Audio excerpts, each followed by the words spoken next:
जेव्हा कधी चमचमीत खायची इच्छा झालेली असते ना, तेव्हा ही अशी भाजी नक्की करून बघा. ही भाजी खाल्ली ना, तुम्ही परत परत ही भाजी करून खाल, याची मी तुम्हाला 100% गॅरंटी देते. त्यासाठी काय करायचं, कढईमध्ये तेल गरम करायचं, त्याच्यामध्ये जिरे मोहरी टाकून घ्यायचं. त्यानंतर एक मोठा कांदा कापून टाकायचा त्याच्यामध्ये.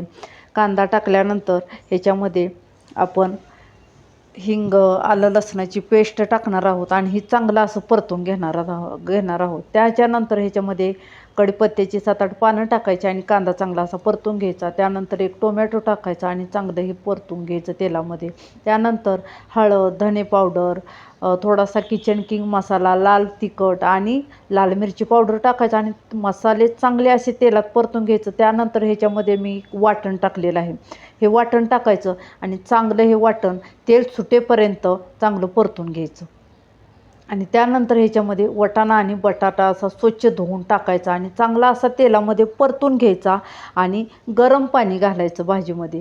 गरम पाणी घातल्यामुळे भाजीला एक छान अशी चव येते. आणि चांगलं असं गरम पाणी घालायचं आणि चवीपुरतं मीठ टाकायचं आणि चांगलं असं हलवून घ्यायची भाजी आणि झाकण लावून छान असं उकळे आल्यानंतर झाकण लावून भाजी एक 10 ते 15 मिनटं शिजू द्यायची.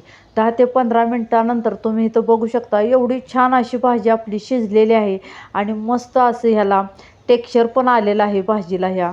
त्यानंतर कोथिंबीर टाकायची, थोडंसं बटर पण टाकायचं आणि गॅस बंद करून एक छान अशी वाफ काढून घ्यायची. तुम्ही त्यानंतर इथं बघू शकता, एवढी मस्त अशी भाजी ही तयार झालेली आहे ना. ही भाजी परत परत तुम्ही करून खाल, याची मी तुम्हाला गॅरंटी देते. आणि नक्की तुम्ही एकदा ही ट्राय करा आणि मला कमेंट्स बॉक्समध्ये सांगा कशी झालेली आहे ती. धन्यवाद.